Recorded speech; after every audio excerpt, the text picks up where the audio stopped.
To create a virtual environment, it's as simple as typing Python 3, then -m venv. This venv must be included. Then the name of your virtual environment. In this case, let's rename it. Let's just call it pyenv. You can name it anything you want, but make sure this VM come first. And for Windows users, this 3 is optional. You can just type Python -m VM, then the name of your virtual environment. When you click, it will create the virtual environment for you. It has already created the virtual environment. In order to activate your virtual environment, source, then the name of your virtual environment. For my case, this is the name of my virtual environment. Then /bin/activate. This will activate your virtual environment. As you can see, the virtual environment is activated. Now this virtual environment is separated from your main Python environment. You can install anything, pip install, and you can just do anything. Just make sure you activate your virtual environment before using it. In order to deactivate your virtual environment, just type deactivate. This will deactivate your virtual environment, and you can activate it anytime.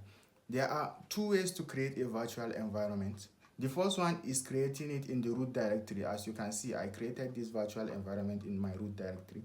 Next is creating your virtual environment in a folder.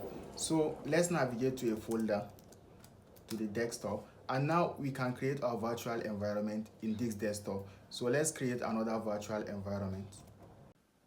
So now we are in our desktop environment. Let's create another virtual environment, Python 3-m. Now we'll call it DM,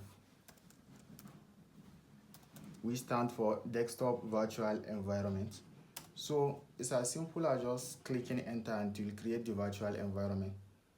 Once it is done, now before activating this virtual environment, you have to be in your desktop folder.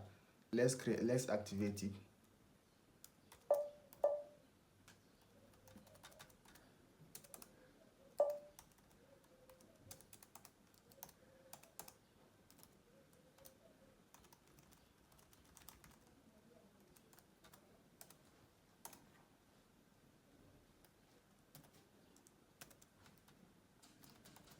You can see it, source dm bin/activate, and this will activate the virtual environment in our desktop folder.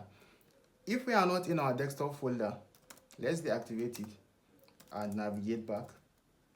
If we are not in our desktop folder, this will not activate.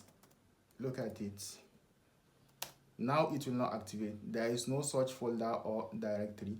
So this is as simple as this is just the simplest way to create a virtual environment, and this virtual environment is separated from your Python environment. Anything you install inside this virtual environment will be for the virtual environment alone. It will not affect your main Python. So even if you install packages that have bugs that might corrupt your Python, it will only affect this virtual environment, and you can delete it anytime.